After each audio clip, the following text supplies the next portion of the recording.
1968 में जवान आयरिस और उसका मंगेतर पॉल स्काईव्यू रेस्टोरेंट के उद्घाटन में शामिल हुए। वहां पॉल ने आयरिस को प्रपोज किया और उसकी उंगली में एंगेजमेंट रिंग पहना दी। उसी वक्त आयरिस ने कुछ डरावना देखा। ऊपर एक लड़के ने एक सिक्का नीचे फेंका। ऐसा लगा जैसे मौत ने उस सिक्के पर फूंक मारी हो और वह सीधा वेंटिलेशन शाफ्ट में चला गया। सिक्का एक फैन में अटक गया जिससे पंखा तुरंत रुक गया। इसी दौरान टावर के अंदर लोग खुशी से डांस कर रहे थे, बिना यह जाने कि उनके पैरों के नीचे का शीशा तेजी से क्रैक हो रहा था। जैसे ही आयरिस और पॉल अपनी जगह पर पहुंचे, नीचे के मेटल सपोर्ट्स अपनी सीमा तक पहुंच गए। बोल्ट्स एक एक करके टूटने लगे। अचानक अटका हुआ सिक्का फैन की ब्लेड तोड़ देता है, जो सीधा गैस पाइप में जा लगती है। डांस चल रहा था, दरारें और बढ़ने लगीं और गैस हवा में फैलने लगी। आयरिस को सब कुछ अजीब लग रहा था। अचानक पॉल जमीन में गिर गया। लोग एक एक करके नीचे गिरने लगे, किसी तरह मेटल बीम्स को पकड़कर बचने की कोशिश कर रहे थे। नीचे ग्राउंड स्टाफ घबराकर भाग रहे थे। पॉल ने एक रीइंफोर्स्ड ग्लास के टुकड़े को पकड़ लिया। आयरिस चीख चीख कर मदद मांगती रही, लेकिन कोई नहीं आया। उसने पॉल को पकड़ने की कोशिश की, लेकिन वह हाथ से फिसल गया और गिर गया। सब जगह अफरा तफरी मच गई। लोग घबरा कर भागने लगे। एक औरत जिसे आग लग चुकी थी गैस लीक के पास चली गई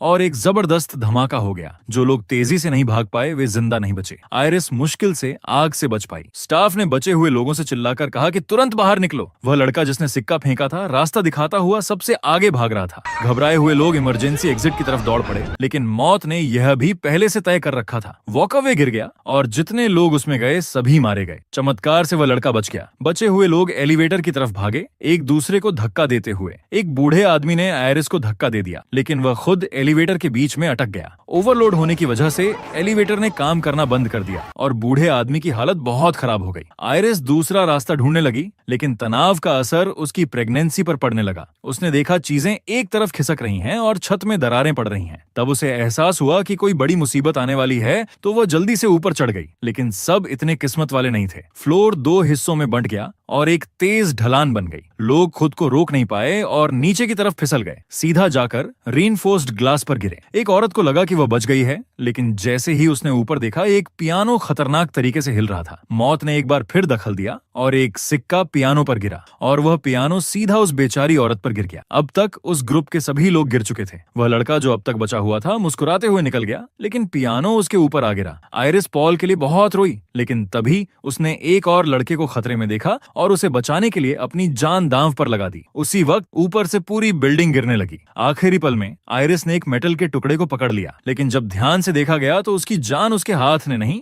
बल्कि पॉल की एंगेजमेंट रिंग ने बचाई थी, जो एक स्टील रॉड में अटकी हुई थी। वह नाजुक सहारा ज्यादा देर नहीं टिक पाया और अगले ही पल आयरिस नीचे गिर गई। अचानक सीन शिफ्ट हुआ और एक लड़की जिसका नाम स्टेफनी था, उसने ये सब एक डरावने सपने के रूप में देखा और क्लास के दौरान ही चिल्लाकर उठ गई। लेकिन ये एक आम सपना नहीं था। 2 महीने से वह यही सपना बार बार देख रही थी। स्टेफनी ने अपनी रूममेट को सब कुछ बताया। सपने में एक औरत थी जिसका नाम आयरिस था, जो उसकी दादी का नाम भी था। लेकिन स्टेफनी ने कभी आयरिस को देखा नहीं था, न ही उसे पता था कि वह जिंदा भी है या नहीं। उसकी रूममेट ने सुझाव दिया कि उसे घर जाकर इस बारे में पता करना चाहिए, शायद इससे ये बुरे सपने खत्म हो जाएं। घर जाकर स्टेफनी ने अपने डैड मार्टी से आयरिस के बारे में पूछा। मार्टी ने थोड़ा सा मुंह बनाया, फिर मुस्कुराने की कोशिश की, लेकिन साफ था कि वह कुछ छुपा रहा था। उसी वक्त स्टेफनी का छोटा भाई चार्ली बोला कि वह कजिन्स के घर जा रहा है। स्टेफनी ने तय किया कि वह भी साथ चलेगी। निकलने से पहले मार्टी ने उन्हें सख्त हिदायत दी कि रिश्तेदारों के सामने आयरिस का जिक्र न करें। इससे स्टेफनी और भी ज्यादा जिज्ञासु हो गई। क्या सच में आयरिस के साथ कुछ बुरा हुआ था? अगर सपना देखने वाली औरत आयरिस थी, तो फिर स्टेफनी की माँ कहाँ से आई? कजिन्स के घर पहुंचकर स्टेफनी सीधे अपने अंकल हॉवर्ड के पास गई। उसने आयरिस के बारे में पूछने की कोशिश की। हॉवर्ड हक्का बक्का रह गया और तुरंत टॉपिक बदल दिया। लेकिन जैसे ही स्टेफनी ने अपने सपने की लोकेशन स्काईव्यू रेस्टोरेंट का जिक्र किया, हॉवर्ड और उसकी पत्नी ब्रेंडा दोनों सन्न रह गए। स्टेफनी ने उनसे सच जानना चाहा। कजिन्स भी उत्सुकता से उनकी बात सुन रहे थे। आखिरकार उन्होंने बताया कि आयरिस जिंदा है, लेकिन उसका मानसिक संतुलन पूरी तरह बिगड़ चुका है। हॉवर्ड और ब्रेंडा के लिए आयरिस अब किसी जिंदा इंसान जैसी नहीं थी। स्टेफनी उसे मिलना चाहती थी, ये सोचकर कि शायद उसके डरावने सपने तब खत्म हो जाएं। गुस्से में हॉवर्ड ने बताया कि जब उनके पिता की मौत हुई तो आयरिस ने होश खो दिया था। उसने उन्हें स्कूल जाने से रोका,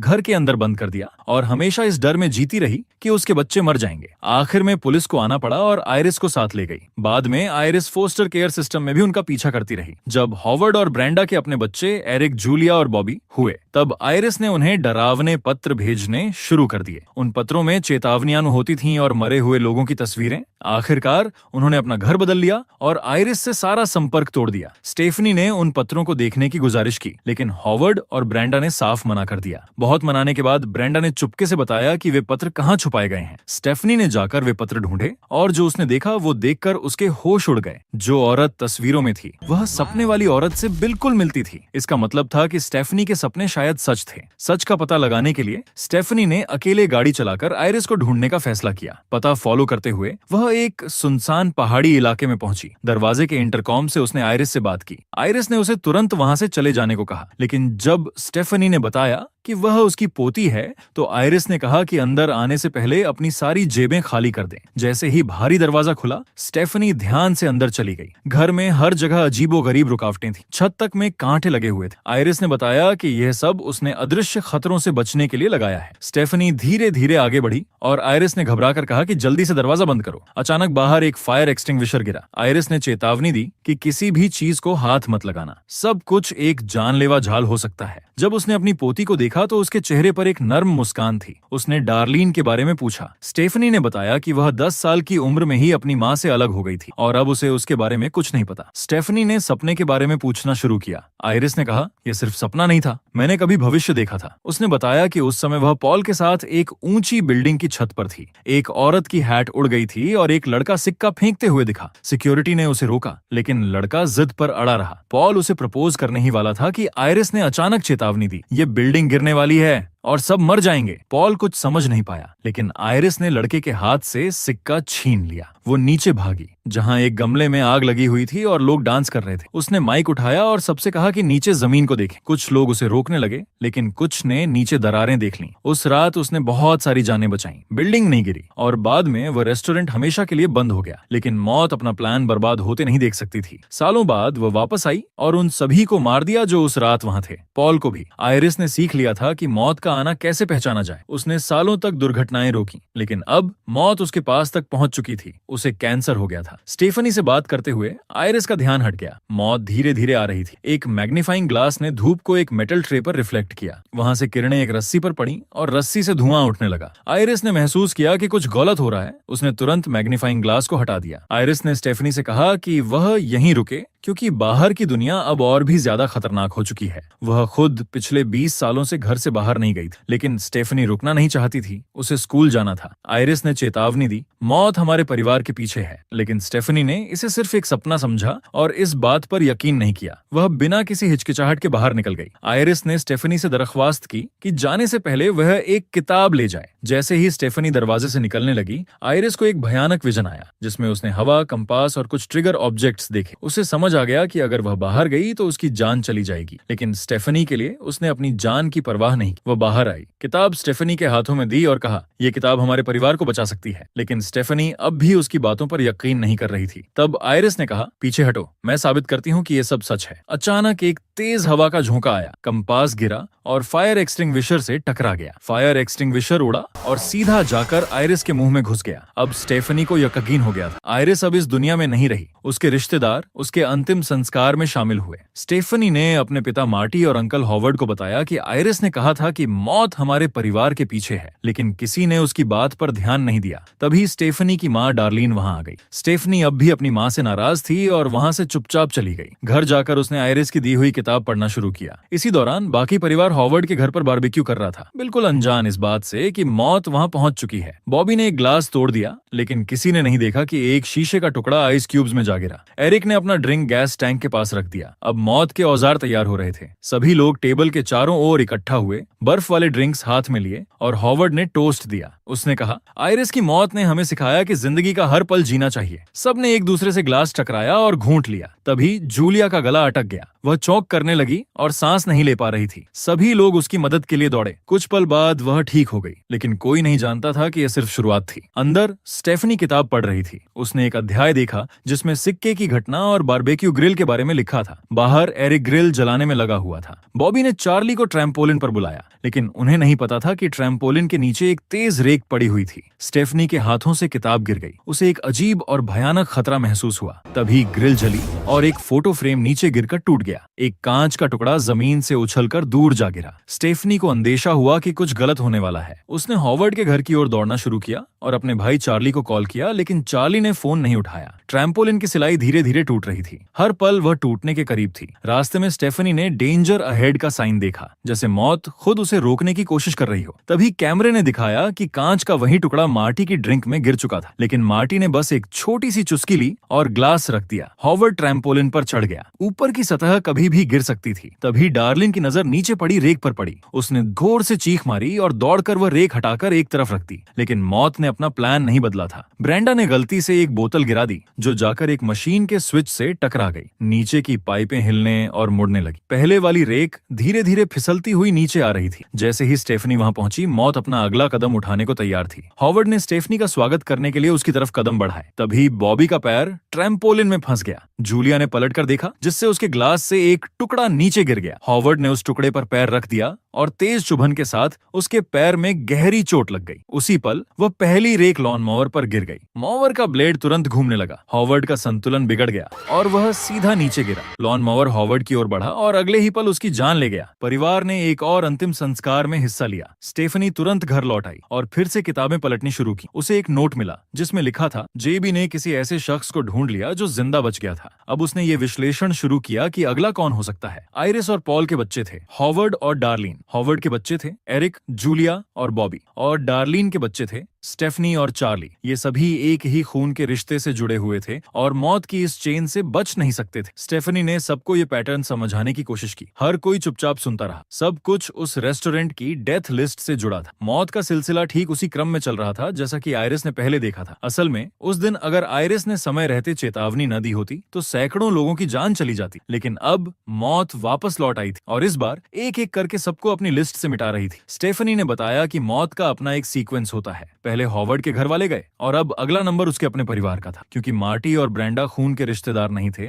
इसलिए वो इस चेन का हिस्सा नहीं थे। इसका मतलब था वो सबसे ज्यादा खतरा अब एरिक पर था, जो हॉवर्ड का सबसे बड़ा बेटा था। लेकिन किसी ने भी स्टेफनी की बात पर विश्वास नहीं किया। लोग उसे या तो जुनूनी समझने लगे या फिर अभिशप्त। धीरे धीरे सब उससे दूर हो गए। एरिक अपने काम पर चला गया। वहां एक घूमता हुआ पंखा गलती से एक लटकती हुई चेन से टकरा गया, जो सीधे जाकर एरिक की नॉज रिंग में फंस गई। जमीन पर पहले से ही डिसइंफेक्टेंट गिरा हुआ था। पंखा घूमता रहा, चेन कसती गई। एरिक अपनी उंगलियों के बल पर खड़ा रहा, बेचैनी से अपना बैलेंस बनाए रखते हुए। तभी उसका हाथ एक लैंप से टकराया और लैंप जैसे ही नीचे गिरा, वो सीधा उस ज्वलनशील डिसइंफेक्टेंट पर गिरा और तुरंत आग लग गई। सब कुछ और भी खतरनाक हो गया था। टेबल का कांच भी टूट चुका था। एरिक दर्द और घबराहट में खुद को बचाने की कोशिश कर रहा था। आखिरी कोशिश में उसने झटके से चेन तोड़ दी। जैसे ही वह नीचे गिरा और ज्यादा डिसइंफेक्टेंट जमीन पर फैल गया और सिर्फ कुछ ही सेकंड्स में पूरी दुकान में जोरदार धमाका हो गया। इसी बीच स्टेफनी की घबराहट और बढ़ गई। एरिक ने पूरी रात उसके किसी भी कॉल का जवाब नहीं दिया था। उसने चार्ली को जगाया और उसके साथ एरिक को ढूंढने निकल पड़ी। रास्ते में उसकी कार का एरिक से टकराव होते होते बचा,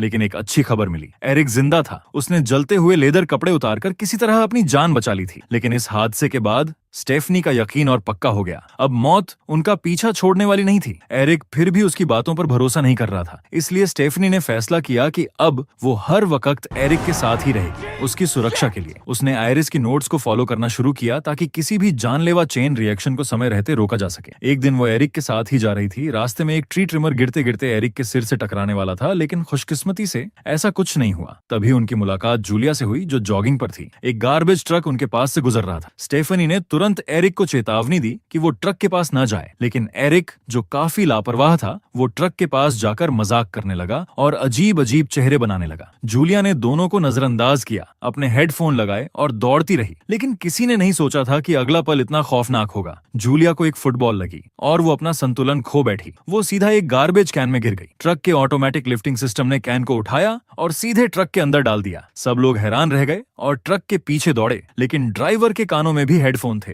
उसे कुछ सुनाई नहीं दिया। स्टेफनी ट्रक पर चढ़ गई और जूलिया का हाथ पकड़ लिया, लेकिन तब तक बहुत देर हो चुकी थी। कंपैक्टर ने जूलिया को कुचल दिया। तभी पूरे परिवार को एहसास हुआ कि मौत सच में उनका पीछा कर रही है। फिर ब्रेंडा ने एक चौंकाने वाली बात बताई कि एरिक हॉवर्ड का असली बेटा नहीं था, वो तो उसके एक अफेयर का नतीजा था। शायद इसी वजह से एरिक अब तक जिंदा था। इसका मतलब था अगला नंबर हॉवर्ड के छोटे बेटे बॉबी का हो सकता था। स्टेफनी को नोट्स में एक नाम याद आया, विलियम, और डार्लिन उस शख्स को जानती थी। वे लोग उसे ढूंढने के लिए अस्पताल पहुंचे। पता चला विलियम वही लड़का था जिसे आयरिस ने सालों पहले बचाया था। विलियम ने बताया कि मौत को हराने के सिर्फ 2 तरीके हैं, या तो किसी और को मार दो और उसकी जगह ले लो, या फिर खुद मरकर वापस लौट आओ। उसने ये भी बताया कि अब वह भी आयरिस की तरह बीमार है और उसका समय भी खत्म हो रहा है। उसने सबको चेतावनी दी कि सब मरेंगे, बिल्कुल उसी क्रम में जैसे सूची में लिखा है। सुनने में डर लगता था, लेकिन सच्चाई उससे कहीं ज्यादा भयावह थी। विलियम ने कहा, मौत के प्लान में ज्यादा दखल मत देना, वरना अंजाम और भी भयानक हो सकता है। जितना समय बचा है उसे संभाल कर जियो। और फिर वह चुपचाप चला गया। एरिक ने सोचा, अगर बॉबी को बचाना है तो मरकर वापस आना ही सबसे आसान रास्ता होगा। उसने सुझाव दिया कि बॉबी कुछ पीनट स्नैक्स खा ले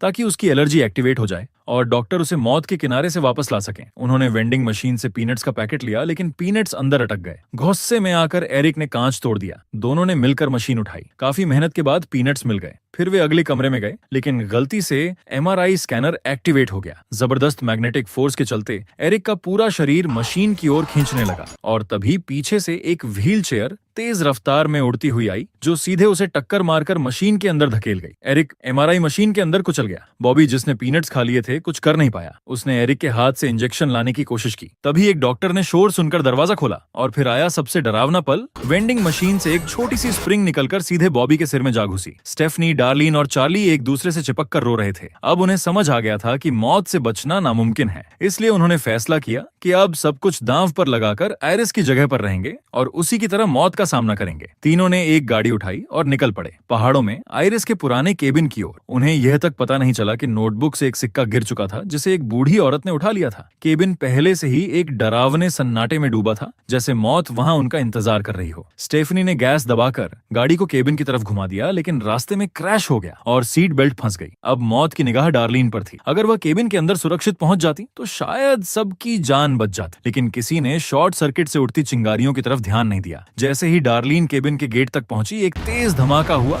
और पूरी गाड़ी उड़ गई। स्टेफनी का शरीर पास के तालाब में जा गिरा और चार्ली लकड़ियों के नीचे दब गया, घायल और थकी हुई। डार्लिन ने हिम्मत जुटाकर चार्ली को बचाया। उसने कहा, जल्दी जा, स्टेफनी को बचा। बस इतना ही कहा था कि एक भारी पोल उसके ऊपर गिर गया और उसी जगह उसकी मौत हो गई। चार्ली भागकर तालाब के पास पहुंचा और स्टेफनी को पानी से बाहर निकाला। वो बेहोश थी, लेकिन वक्त रहते उसे जिंदा कर लिया गया। दोनों ने एक दूसरे को गले लगाकर हंसी में फूट पड़ते, जैसे उन्हें एक नई जिंदगी मिल गई हो। शायद मरने और फिर लौट आने का मतलब यही था। लेकिन जैसे ही स्टेफनी को डार्लिन की मौत का पता चला, उसके आंसू थमने का नाम नहीं ले रहे थे। अब आयरिस के खून से सिर्फ 2 लोग बचे थे, चार्ली और स्टेफनी। एक हफ्ते बाद चार्ली और स्टेफनी अपनी गर्लफ्रेंड के घर गए। कपड़े ठीक करते वक्त स्टेफनी का हाथ एक गुलाब के कांटे से छिल गया। उसी पल उसे अपना बुरा सपना याद आ गया। उसी तरह आयरिस का हाथ भी उस सपने में छिल गया था। फिर एक बूढ़ी औरत ने एक सिक्का गिराया, जो सीधा रेलवे ट्रैक के बीच में जाकर अटक गया और एक ट्रेन बहुत तेजी से उसकी तरफ बढ़ रही थी। चार्ली की गर्लफ्रेंड के पापा एक डॉक्टर थे। जब उन्हें पता चला कि चार्ली ने स्टेफनी की जान बचाई है, तो उन्होंने मजाक में कहा, अगर सांसें चल रही हों और दिल बंद हो तो वो इंसान टेक्निकली मरा नहीं होता। लेकिन चार्ली और स्टेफनी को ये बात हजम नहीं हुई। स्टेफनी ने